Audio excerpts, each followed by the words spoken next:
We still have another panel going on downstairs in the forum space. But I know we'll have people join us as the conversation goes on. Hi. This has been so wonderful. And over the 2 days, we've come to the last of our panel discussions. I don't even want to call them panel discussions because I feel like they're so much richer than that.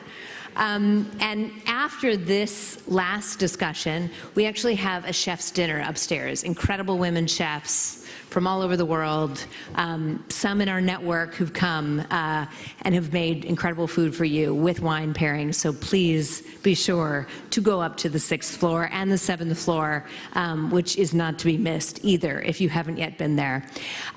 As many of you know, Vital Voices has been doing our work for 25 years. And when we first started our work, there was no real research, no data that said that investing in women is actually financially, just an imperative, right? There wasn't that research. But today we have more research, we have more allies, we have more data, we have more awareness than we've ever had before, showing us that yes, absolutely, it's important to move the needle. But really, until we change hearts and minds, until we can truly change culture, the way that people think about and value women, we cannot really change. We cannot really get to gender equality. I see Panmela Castro here. Panmela is an incredible graffiti artist, and Arthi with her. Panmela is one of the women in our network who really taught me this lesson. And because of that, Panmela, that is why we named the gallery space on the 1st floor that I hope all of you have visited after you and Samar Manala Khan. Because of the lessons that you taught us on the power of arts. She does graffiti art. First, she started off in the favelas of Rio because she was angry. She never knew there was a law on the books or that domestic violence was a crime. And she was angry and she wanted people to know. And so she took to the streets with, her armed with her spray paint cans, and she went to work, slowly educating. She has now, in the 10 years, more than that actually, 2009, 14 years, 13 years we've known each other, she's become a worldwide sensation. And her art has just gotten better and better. And anyway, so this next discussion is very much inspired by you and Samar. And we are first going to start off with a one-on-one conversation between two phenomenal women. Selena Tabakawala, one of our board members, who is just the ultimate tech entrepreneur, and she's going to tell you more. And Martine Rothblatt, a newer member of our board who is just an absolute phenomenon. And again, I want her to tell her story, but these are two extraordinary tech leaders who just push the envelope and make me realize how transformative technology can be and how much more we need to utilize it as a movement. So the conversations over these next two panels are really about how do we utilize technology, the arts, culture, and innovation to really transform culture. So we're really looking forward. Before I bring them out, we are going to show a short film, but before I do that, as you all know, it is no easy task to pull off a gathering like this with as many conversations as I told them we've got to do. It is no easy task to pull that off. So I want to thank, where is Leslie Warren? She's always lurking. Leslie Warren, yes. And Linda Roth, don't hide, Linda, she's hiding. And their entire team. Can I ask everyone from their team to stand, please? Where are you all? Come on. Where are you all? They're probably working so hard. Oh, okay. Marquette, who you're going to hear from tomorrow in conversation with Bose. So if you're coming tomorrow, and we would love it, we're going to have some great things tomorrow. But thank you guys, because you can only imagine how very stressful it is while construction's going on to be planning a major festival. But I couldn't be prouder, really, truly. So we're going to move into a film now and into these final two discussions. There have always been women creating change. leaders who weren't always welcome. It's been difficult for us to be heard. I am aware of all the women who are still in silence. From our beginning, Vital Voices recognized the need for women leaders to be heard, from community meetings to the highest seats of power. For more than 2 decades, we've searched the world for those leaders. We've partnered with 18,000 of them to build the skills and networks they need to soar. We've learned women lead differently, using their power to empower others, not themselves. And that difference is precisely what is needed now, more than ever. The world faces extraordinary challenge. But there are women leaders who walk among us with bold and innovative solutions, waiting for their moment. Now is the time to stand up. Be fearless in the face of those who say you can't. Be daring and unconventional because you can. Take a bold step to create the world you want to live in. At Vital Voices, we celebrate women leaders who dare to challenge the status quo. Together, we will solve the world's greatest challenges with bold ideas and bold action. Join us.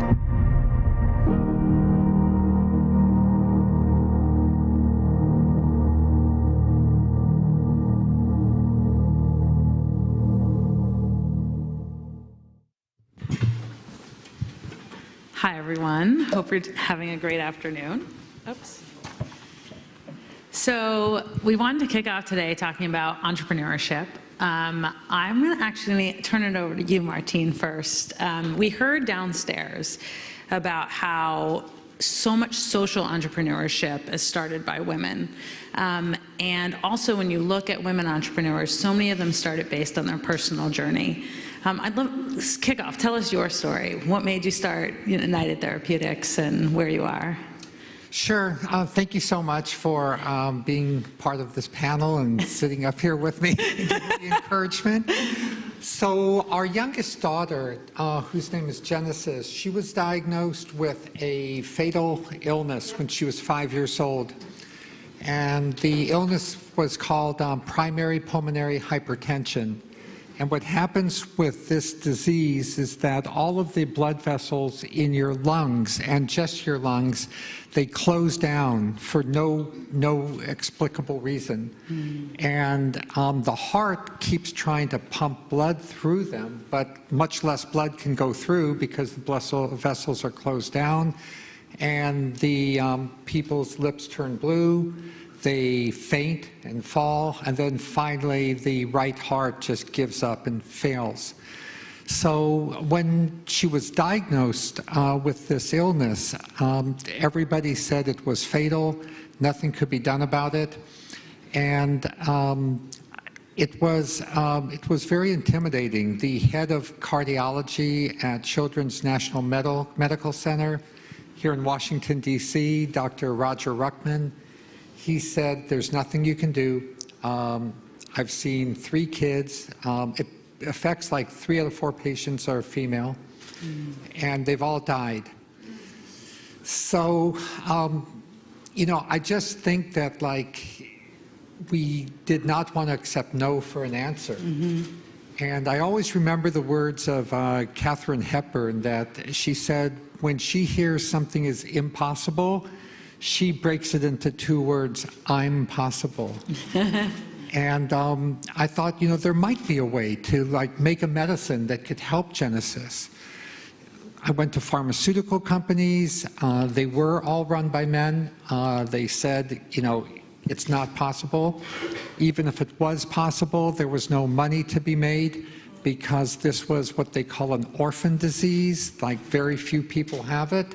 Only 3,000 people had it in all of the United States. So I just took the approach of, I will do this, find this medicine as a foundation, and I won't worry about the profits.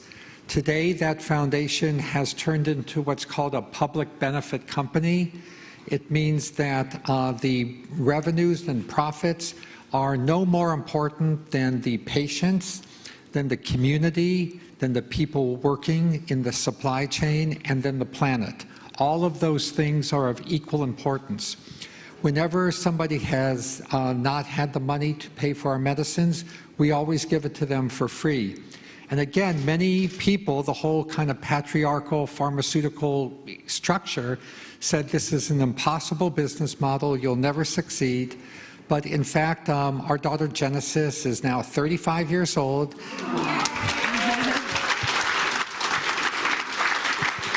She's a beautiful, beautiful young lady. She works in our company, and she says she wants to, and she has always wanted to, because she wants to help other people like so many other people have helped her.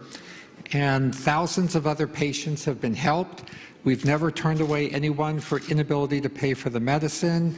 All of our largest facilities are now zero carbon footprint, so we take very seriously our commitment to the planet, to the community. And I think it has been like a very good example of you don't have to follow the patriarchal industrial model. You can follow a different model and still be very successful. Wow, that's an amazing story. It's hard for me to follow that, given my first company was helping people throw parties with e-bike. So not precisely as a. So let's talk about social change. We've seen technology really impact social change. And in some ways, when you look at, when you think about social media, Facebook, Twitter, you can say that's positive social change or negative social change, but it's definitely impacted social change. And now, I've gotten a little bit into the Web3 space, and I'm actually working on an all-volunteer project to create NFTs for Ukraine. And you see a lot in this Web3 space, a lot of people who are trying to raise capital for good causes and looking at new structures with technology to try to drive social change with community. But in the healthcare side, there's been so much advancements in the tech to drive social change as well. Tell us a little bit about that.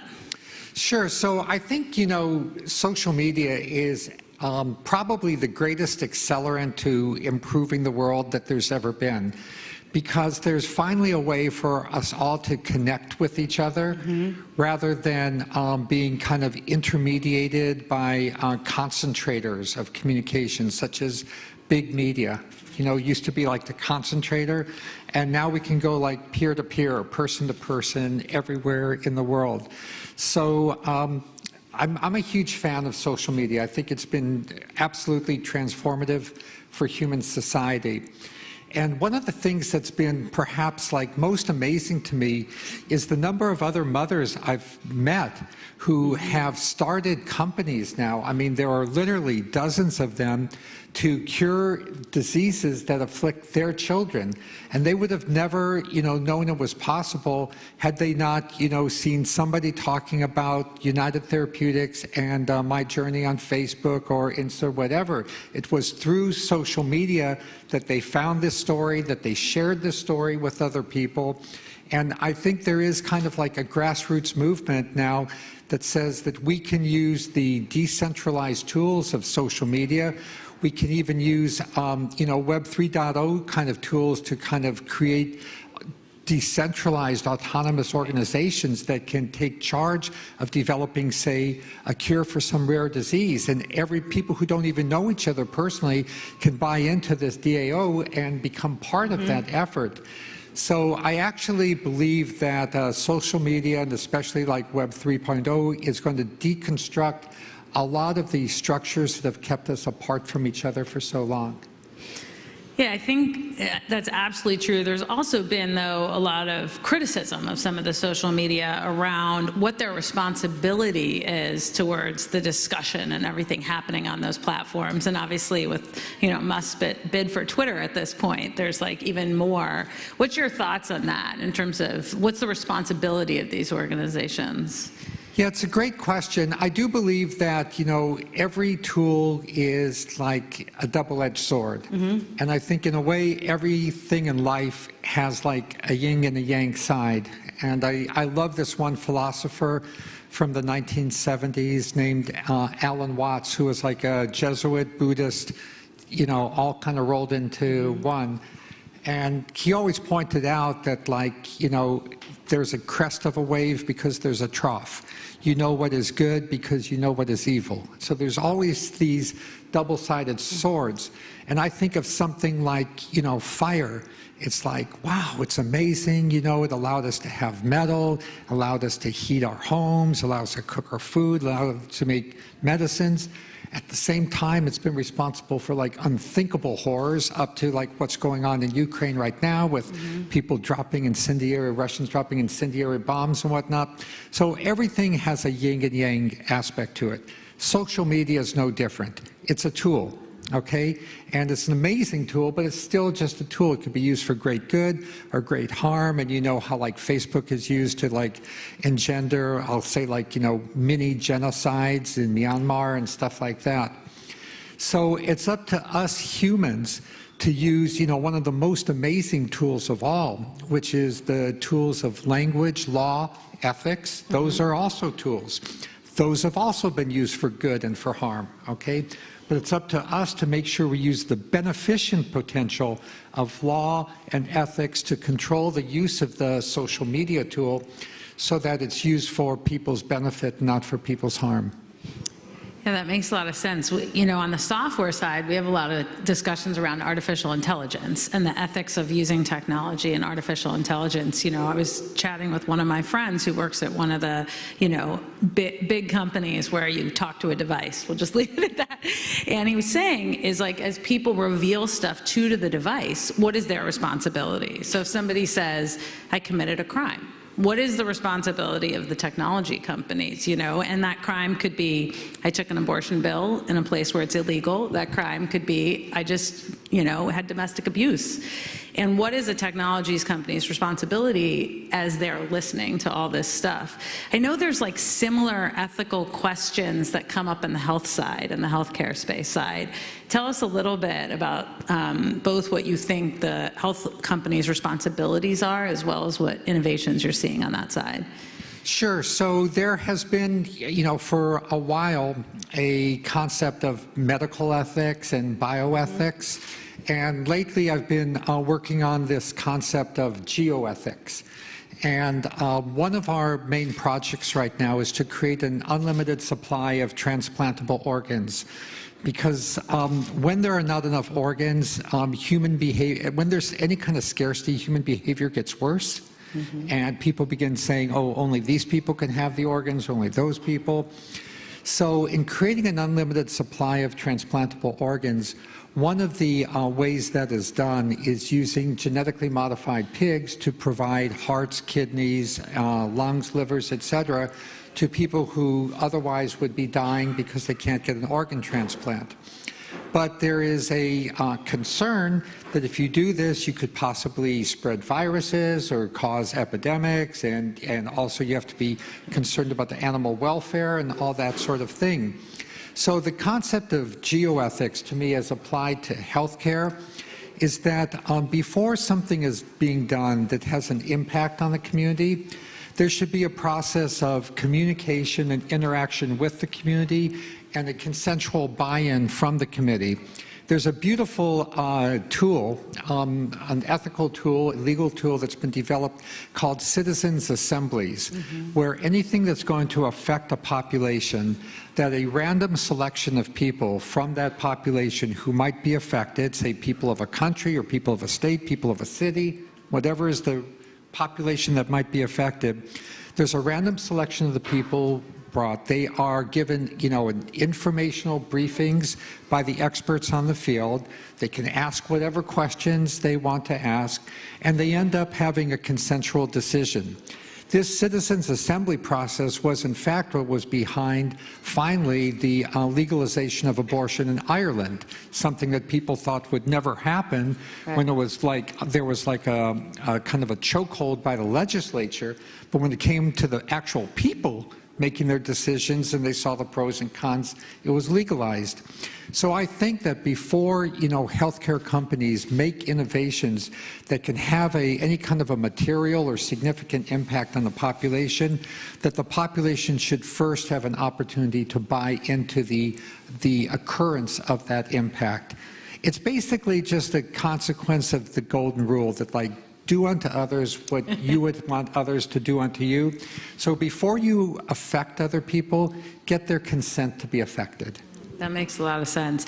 I'd say on the software side, the other big thing is thinking about the people building the software. So, we still have this massive imbalance in Silicon Valley where not only are most of the developers actually male, but even most of the machine learning is on data that has been done with males. And so you end up in a place where all the learning is biased, all of the technology being developed has that bias built into it.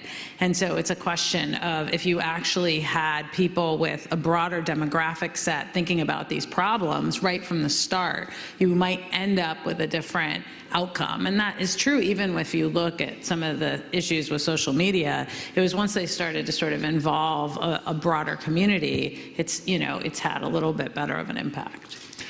Yes, totally. To me, it would be obvious to any scientist studying the situation that systemic sexism is rampant, and it wouldn't be surprising because that's been a patriarchal structure for thousands of years.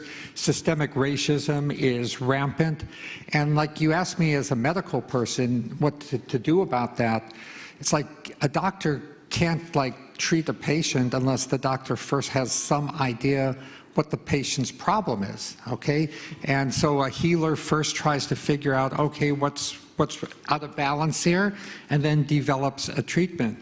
But if we live in a society that kind of denies the existence of deep, deep systemic sexism and denies the existence of deep, deep systemic racism, there's never going to be a way to flip things around and get things going in a better direction. So I just think we have to be relentless in calling out sexism, calling out racism, and only in that way, maybe there needs to be a generation or two that kind of fades away, but if we are relentless and continue the education process, I do believe that the arc of history bends towards justice, and we will get to a world where everybody is treated as an individual with full respect, and at that point, I think humanity will just blast off into hyperspace. That's a very optimistic view. It's awesome. I think the one sort of pushback on that might be the lack of economic empowerment for women, especially when you think about less than 10% of even this new Web3 space, less than 10% of the trading volume right now is happening by women. When you look at funding, less than 15% of funding is going to women. So how do you think some of those things that are so structural, like capital sources, how do you think that you're always described as this futurist. How do you think that we can get over that hurdles as we move forward? Yes, so I get tremendous inspiration from the past, and I love actually studying history because there's extraordinary stories of overcoming obstacles and justice advancing forward if you study the past. But the short answer to your question is we need to reach out to our allies, the people that have capital. And there are lots and lots of allies out there. And those people, if they can use their capital to share it, to create a better world, I think we can balance the difference in capital. One of the historical stories is back in England during the 18th century. Slavery was not allowed in England, but English ships and English merchants were the biggest transporters of slaves across the Atlantic. And it took an individual, Olaudah Equiano, who had freed himself twice from slavery just by saving little bits of money. It took him getting to England and teaming up with an ally. In this case, it was a graduate of Cambridge who had privilege and wealth, they teamed up and they began finding other allies. One of them was the Wedgwood family, which even today we know of Wedgwood silver, and they finally got English, the English privileged elite, to ban the trade in slavery, which was like a first nail in the coffin of slavery per se. And mind you, slavery was something that's existed since biblical times and probably before. So they killed something, that at least they put the first nail in the coffin of killing something that existed for thousands of years by a population that had no money, but allied themselves with the people that did have money. So I think all of the largely men and largely white men who have the capital, we need to reach out and enlist them as allies. If Diane von Furstenberg was here on stage with us, she would say, let's seduce them. Okay, I'm going to ask you one last question. You have a wonderful phrase. I'm going to read it so I don't get it wrong, but that I love. Identify the corridors of indifference and run like hell down them. Tell us, what do you mean by that?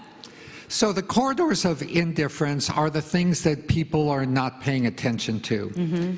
And everybody kind of, tends to follow the crowd. I think it's natural to whatever is big and popular and follow the crowd. But even as a matter of just business, if you cannot be sort of like the market leader or the second market leader in a field, it will be very difficult to be successful. Yet there are many other fields that are brand new and nobody is in them. And those are what I call the corridors of indifference.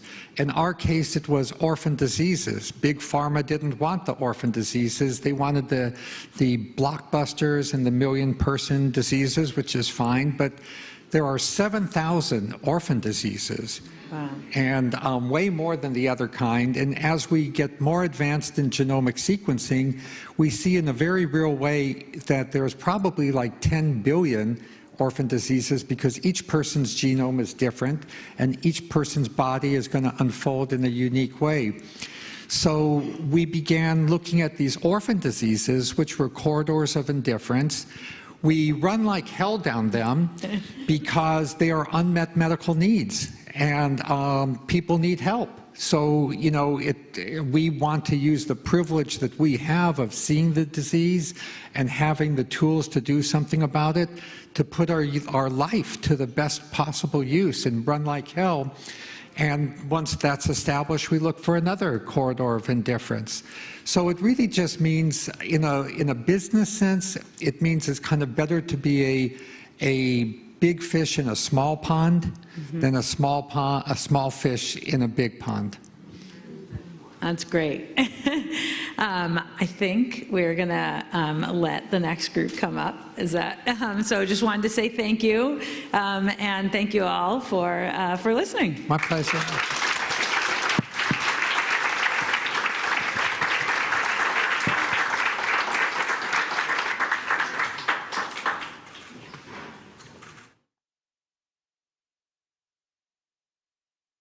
Let's see, what Martine did not mention is that she actually founded Sirius XM Radio before that, and then left that to begin her current company, which is incredible to me, that kind of shift. But I think that's what we find around the world is women really building these companies out of personal experience.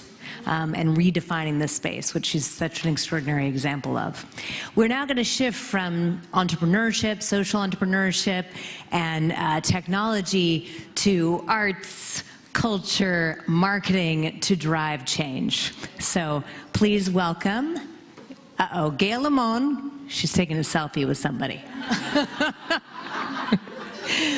Gail Lamone, come on. Gail Lamone, I am so proud to call a good friend because she is a 3-time New York Times bestseller author. She has also sold 2 of those books to major movie studios and then moved to Hollywood for a while. And all the while also is an adjunct senior fellow at the Council on Foreign Relations. So welcome. I'll let you introduce. If you ever want your life to sound more glamorous than it is, call Elise Nelson. We were taking pictures because, for those of you who are parents, we just figured out that someone I grew up with in Prince George's County, Maryland, is actually very good friends in the Moms Club with the amazing entrepreneur, Selena, who is just your moderator. So all moms stick together as we go into Mother's Day. I could not be more excited about this panel. I think the whole notion of art and storytelling, removing the distance between and among us, taking away the whole notion of the other, because in the end, there is no other. There's only us. And the panel that we have, we could not have more talented and incredible people, so I couldn't be more excited. Let me just say, so our first person that we're going to have come on is, because I see him first, is actually, I'm going to bring in Ruchira Gupta, who's journalist and founder of the Apne App.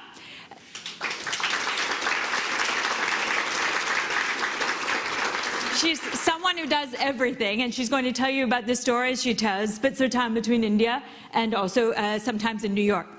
The next amazing person we're going to have come on is Ammar Singh, who is an activist and art patron.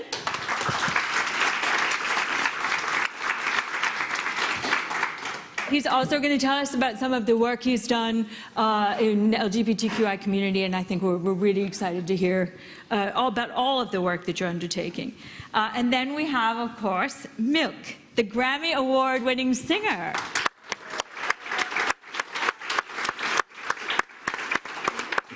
So we have activists and art patrons and filmmakers, and then we have one of the most amazing storytellers and messaging mavens of all time, Bozoma St. John.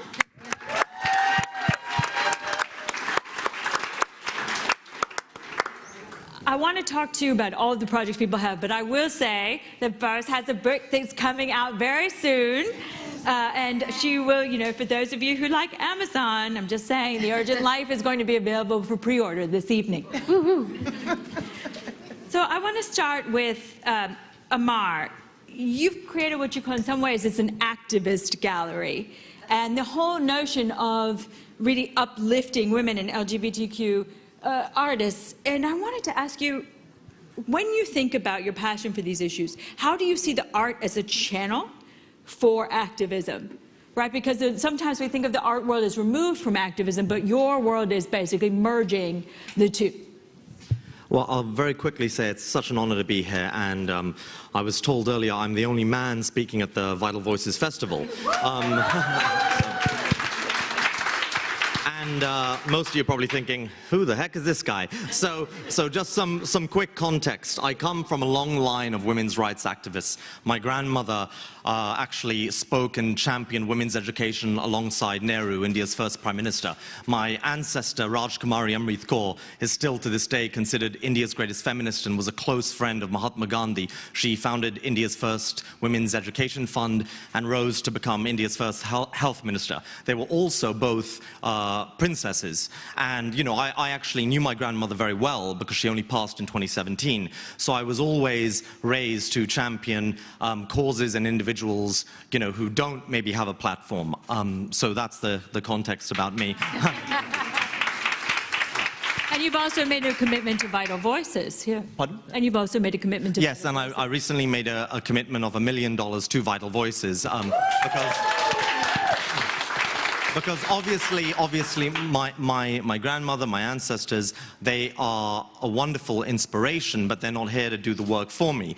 And so to lead it back into art, art is all around us. When you come into this beautiful new building, Elise has done a phenomenal job. When you come into this building, you see a phenomenal gallery celebrating women, beautiful paintings celebrating women. We have Amanda Gorman, Malala paintings over there. Art is very powerful, both in terms of an inspirational tool, but in terms of its messaging, and using art, both in terms of traditional art and the new technology of NFTs to inspire and actually change the world is always been a part of our culture. That's why when you travel the world and you go to museums, we see artifacts and beautiful paintings, murals that have existed for thousands of years. So that is why I use art as a channel to create change.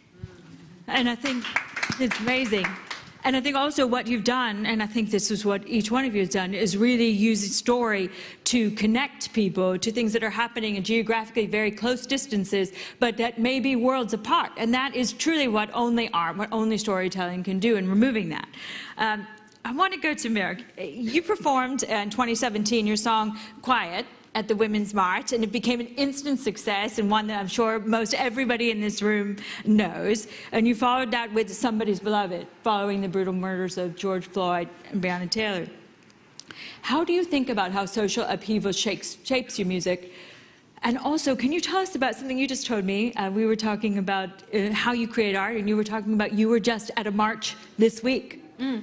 Yeah, well, I'm so honored to be here. Thank you, Elise, for inviting me up here. Yeah, art and social upheaval work hand in hand. I think art is a beautiful way for people to engage in self-agency. I think when crises like this that are happening this week makes us feel like we've lost control and there's little for us to do, we can feel powerless. But when we engage in creating something, and it doesn't have to be a painting, it doesn't have to be music, it can be writing, it could be dancing, it could be anything that feels like you, in the beginning, before you engage in the activity, there was nothing, you engage in it, and then there was something. And I think that act of creating creates this sense of calm because I am creating and controlling this moment.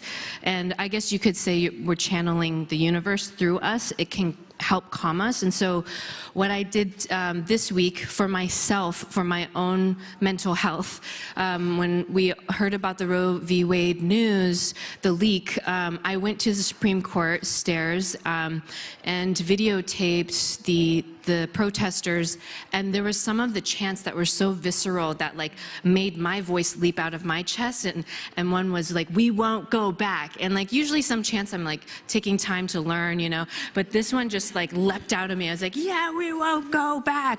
And so then I filmed that and then took the audio from it, and all of this is to calm my nerves, you know, because it's a stressful time, and but also it's a hopeful time because I think all of this is happening because we are making progress, and so the forces are fearful, and so they're pulling. There's this like tug of war. So when I engage in taking the voices of this march and then or this protest, and I put song to it, I put drums and guitar, and then wrote melody to it, and I'm inviting people on social media. I've made the second verse blank so that fans on social media can engage, and so people are sending me lyrics, you know, and actually their lyrics, some of them are better than mine. So I'm like, okay, yeah, because I'm just like learning. It's like this interactive learning through social media. It's so life-giving because social media can feel life-draining a lot of times, and I struggle with it. But when I lock into how can I create stuff with the people on the other side of the screen, everything comes alive for me. And that's how I think the social upheaval and the art can dance together, because it's all meant to grow us, and we're absolutely growing right now, and I can feel it as a culture, and like in this space, the conversations we're having are deeper, you know, and more people are sending me their lyrics, and they're getting more vulnerable. It's really incredible. Well, it's so moving to be here with all of you at this moment, and I think there's probably nobody who knows marketing and the power of messages more personally, more powerfully than Bose. And I would just want to ask you, especially as you think about, you have a book coming out that's deeply personal and deeply vulnerable, how do you think about somebody who both knows messaging and has been a huge champion, an unabashed champion of women and girls, about what is working, what is most powerful right now, what is connecting, and really what moves people? Oh, well, that's a very heavy question. You know, I kind of fell into marketing, to be totally honest. I'm a child of immigrants, so first-gen American. My parents wanted me to be a doctor, a lawyer, an engineer, maybe an accountant if everything else failed. I have so disappointed them. But my sister's a lawyer, so I kind of put it all on her, you know what I'm saying? But in any case, when I got into marketing, it was in the late 90s, early 2000s, and The kind of storytelling we were doing then was like, you know, sort of big, iconic pop culture type of messaging, you know? And I saw the power of associating a brand with a person and having them sort of champion. And then we started putting in what we started calling the morality clause into their contracts, so that should they do something wrong in the world, we could quickly leave them by the roadside and continue on. And I found that to be so interesting, because it's like, look, the connectivity between a person's story, their connection with the brand, and therefore delivering it to a community of people or to society is so strong that we ended up having to figure out how to disassociate ourselves should that go back. Like, that is such a powerful thought. And also the fact that marketing is the most prolific way that we have told stories over time. Elise and I have had, Elise, we keep pointing to you. I mean, you should just be on this panel. It's what you should do. Yeah. But we'll just cold call her. I know, right? Exactly.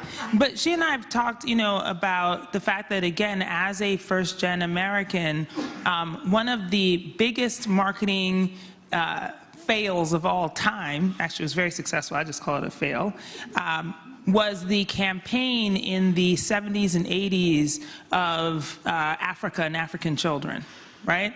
The campaign that said, this person is worth 1 cent. And you would get a picture, they'd put it on the wall or on the fridge, and then everyone would say, this person is worth 1 cent. And so, of course, what did that tell us? As we all grew up with these commercials playing constantly, that you associate those people as lesser than you, right?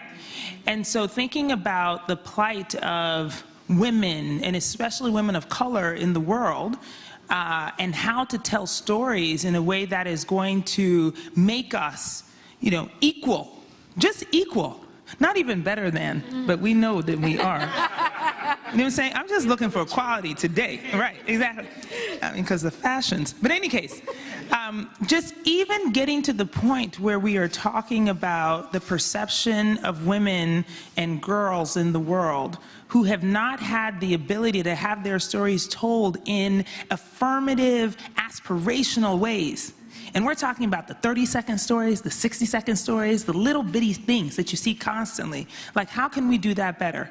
And so I am very much interested today in how to continue to do that, putting the stories into, yes, the big, big brand campaigns, but also how to do it on the small scale, so that the constant story is not that you should feel sorry, not that we're, you know, out here trying to deliver poverty porn, but that we are actually trying to affirm the stories of many, many, many types of people. And that is, I think, the whole notion about what storytelling can do, right? You can't count what you don't see. You don't invest in things that are invisible. If we don't see 360, if we don't see everything that's happening, you will never be able to count and never be able to invest as a whole person, right? You'll never be able to really see who and what are all around you. And so part of what I think the work is that each of you do is opening the aperture and saying, hey, all that whole narrative of the victim stuff, that actually, we didn't write that, right? You know, that let's rewrite the narratives and reshape the whole conversation. I think that's so much of the work that you're doing. I want to go to Rajira. You have done storytelling in ways that Boris was just talking about, in ways that you know, this entire kind of panel is really about documentaries and journalism and really thinking through this whole narrative of moving hearts. Why do you think that moving hearts leads to moving minds? And tell us about that journey as you make it. Thank you, Gail, and thank you, Elise, for including me in this beautiful panel. When Gail said that there is no other, there's only us, I felt so connected and exactly what we should be thinking about in this moment, even as we advocate to fight to preserve us. when so much is being dismantled and so much is being created as we go along. So my own journey was as a journalist. I used to see inequality around me. I grew up in a city called Calcutta, which has some of the most extreme poverty on the planet. And I wanted to do something about it. So I thought, okay, I'll make this, what I see around me, visible. And that's why I chose to become a journalist. And I started writing for my school newspaper, then for the local newspaper, and eventually ended up making a documentary on the subject of sex trafficking from Nepal to Bombay. I saw rows of villages when I was hiking in Nepal which had missing girls. And I wanted people to understand that this is not normal, because a lot of people would say, oh, prostitution is as old as the hills, or men will be men. And I would say not the rape of a 15-year-old. So how to make that person human was my quest. And that's how I ended up making the documentary, The Selling of Innocence, won an Emmy for it. And that's when I met Elise and everyone at Vital Voices, when it was just a dream and an idea. We got together at Airlie Hall and thought about how can we elevate women's voices. And I had just screened the documentary at the UN and met with Milan and Swanee Hunt and the others. And together we used the documentary to actually push for change on the Hill. By screening the documentary, going and testifying in the Hill, and getting a bipartisan bill with Wellstone and Brownback on trafficking, which is now the trafficking law in the US. And through...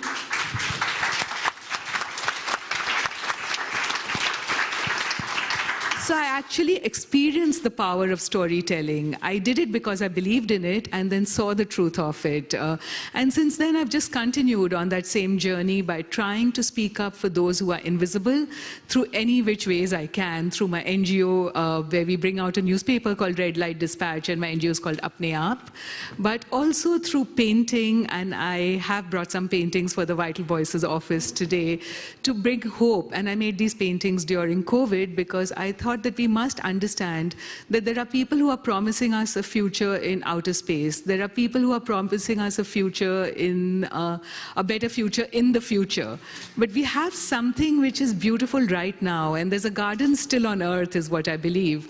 And so my paintings are now about that garden which is still here, and how can we hold on to it. And you know, the third thing I do is write. So I'm just finished a book for Scholastic about a young girl being groomed for prostitution, and how she becomes a kung fu champ and saves herself and busts an Indo-US trafficking ring in Queens.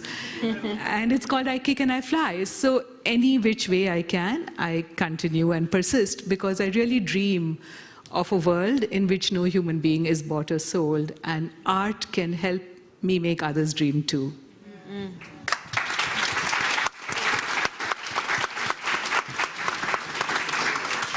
I feel like we're going to never want this panel to end. You can just cancel your commitments for the rest of the day.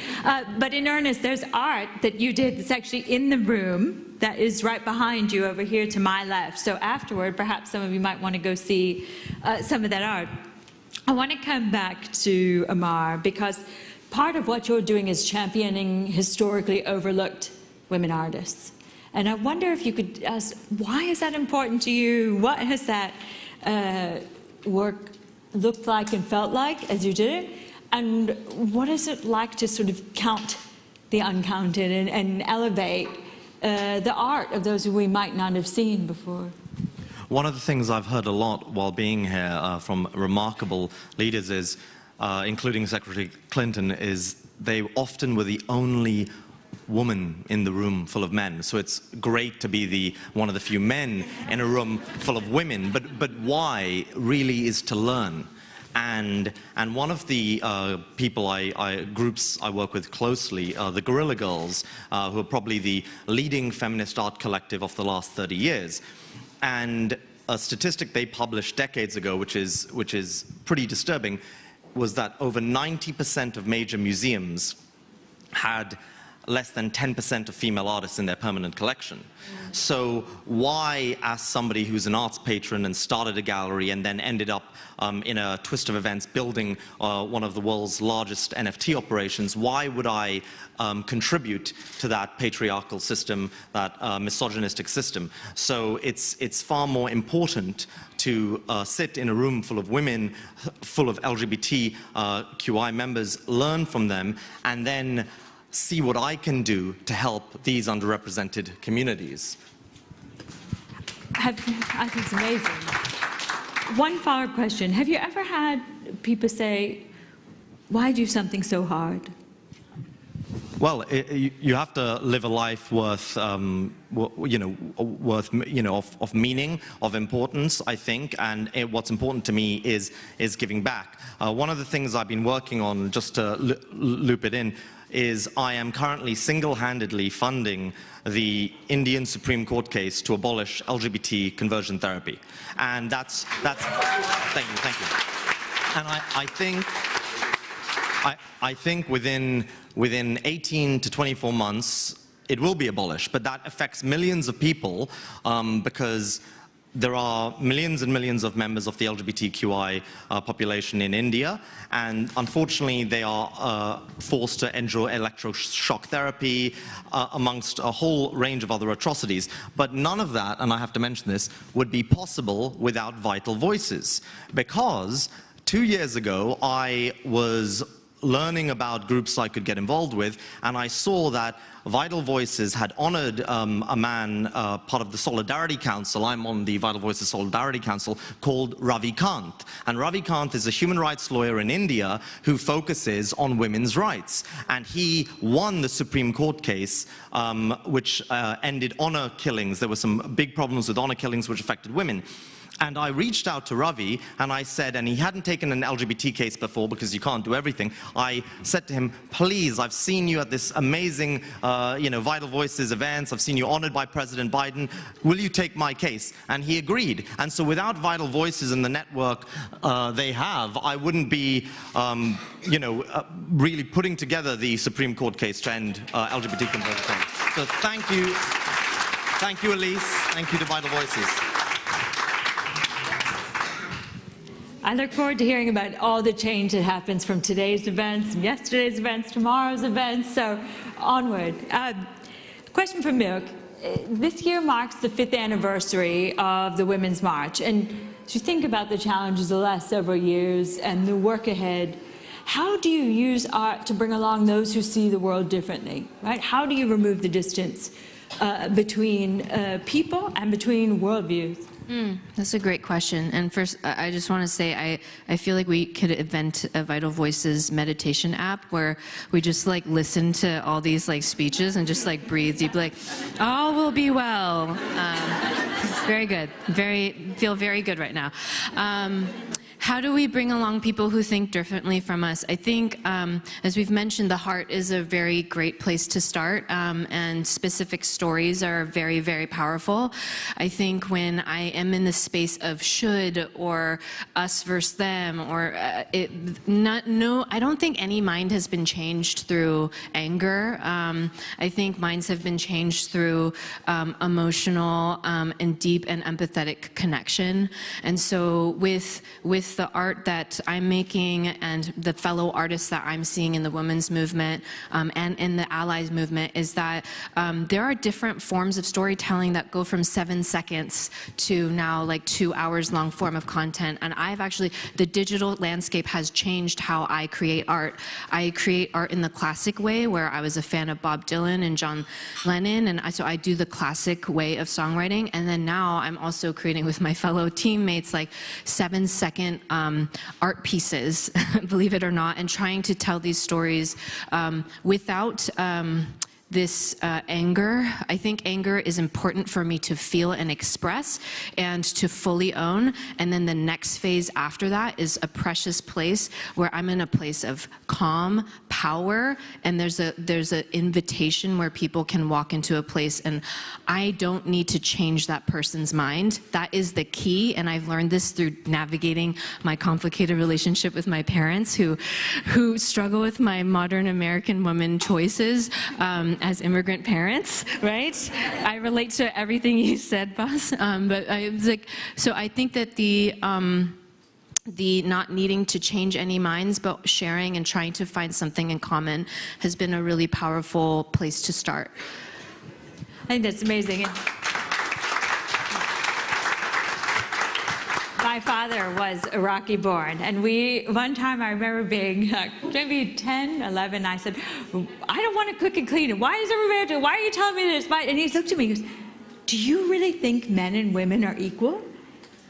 And we had this beautiful moment where I realized he wasn't trying to be insulting at all. In the world he had come from, it was like telling him that cows go to the moon every morning at 9 and do yoga. And so and it really was for us an opening moment that became a kind of a running joke between us. But I think just the listening piece to that and understanding where it came from. And then I joked, of course, the universe's curse was that I was his daughter. We had lots of funny jokes about that. But I think what you say is so moving.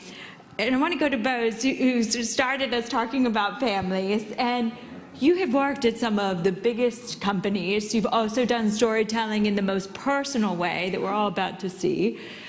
What do you think, what is the most exciting innovation or the most exciting path, tool that you're thinking about right now for social impact?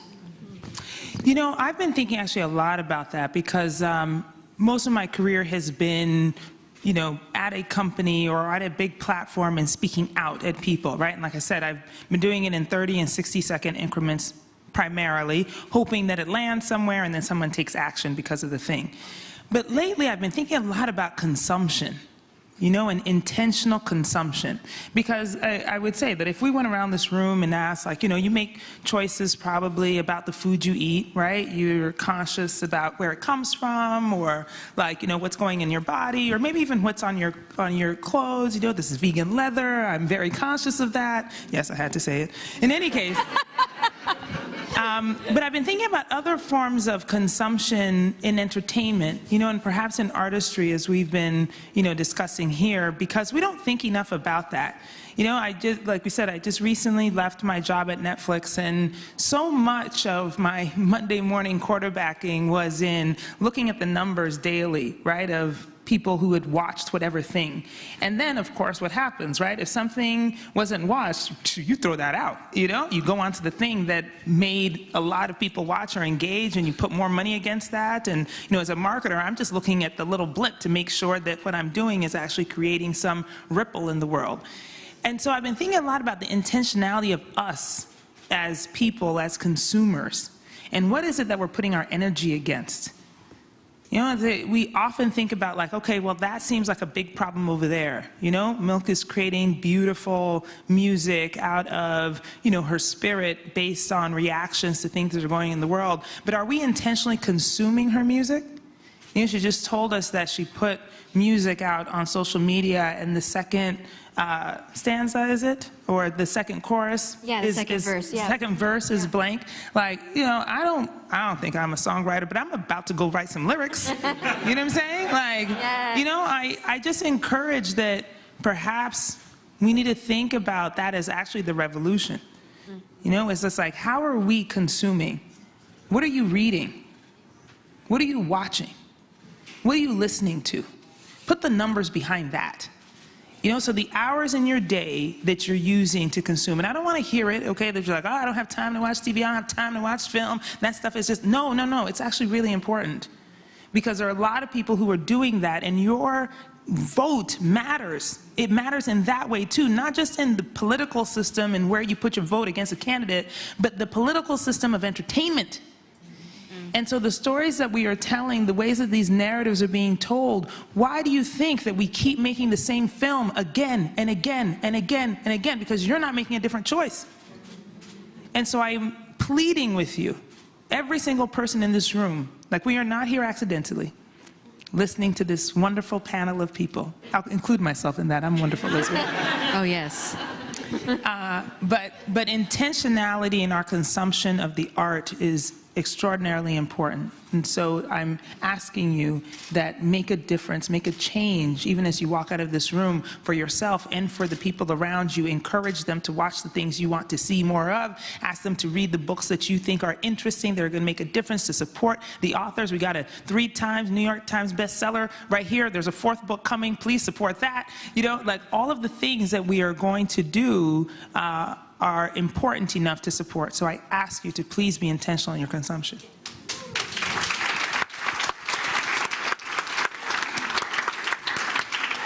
Tie that back, what you just said, to something that Milk was saying earlier, which is something that Ruchira said, which is also something, you know, that Ammar said, which is, it's up to us. There's no one else. So if you're looking for the world to get better because someone from on high is going to come tell us that the moment's going to change, it won't. Right? It starts with every single person taking actions that move us together in small, small steps towards something that is better, that is different, that looks different. And so, you know, it's such a joy to be here with each of you. And I want to go to you, Ruchira, which is that, you know, there's no doubt that significant global challenges face us, and you've tackled and made personal some of the biggest ones, some of the ones that people sometimes say, oh, that's too tough for me. Oh, I don't know about trafficking. I don't know. Where do you think we should be focusing efforts? Where are you focusing efforts as you pursue a world that looks different? And with voices, vital voices, maybe all kinds of voices, right, that we don't necessarily hear all the time. You know, my work on sex trafficking will continue as long as I live, because it's always going to be unfinished business. And you did speak just previous to our panel about slavery and how, you know, one person built an ally and that ally built another ally and slavery was abolished. So I think if I can keep building alliances, I can definitely make a dent with all the friends and allies that I have to end the sale of girls and boys for sexual exploitation. And Vital Voices has been a huge ally in that journey. But now I feel when, you know, the whole world seems to be threatened by democracy. And what does a world look like without democracy? I think the most impacted will be women and the girls that I work with, because they are the, as Gandhi ji would say, that they are the most vulnerable of all human beings. The 15-year-old in a brothel who was put there because she had no food, no housing, no clothes on her back maybe, and of course no access to school or child protection. So how can we think about holding on to the democracy we have and make it better? And that rests on uprooting hierarchy, which we normalize at home. Because it's at home that we first realize that it's all right for one class of human beings to order and one to obey, and one class of human beings to really push for, give approval, and another to take approval. So gender actually digs a trench into our brains into which all other hierarchies fall. And we go out into the world looking for, like, the strong man as the leader, because we see a head of the family as the symbol of power. We don't want what we used to call the gentleman as the leader or the gentlewoman as the leader. We want someone who's strong, who can stretch their chest out and scream, and we think bullying is a form of leadership. So we keep replicating that power, and we have to change that to save our bodies. You know, forget anything else, and then to save ourselves from hunger and to fulfill our full potential as human beings. So I think that's what I would like to really focus my energies on, is to protect our bodies and fight for more freedom, uproot hierarchies.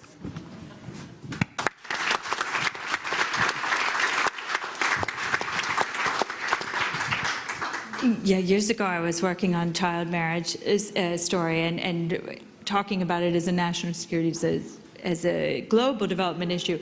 And there was somebody on this panel who said, I just don't understand it. Like, why do you have to be so passionate about this?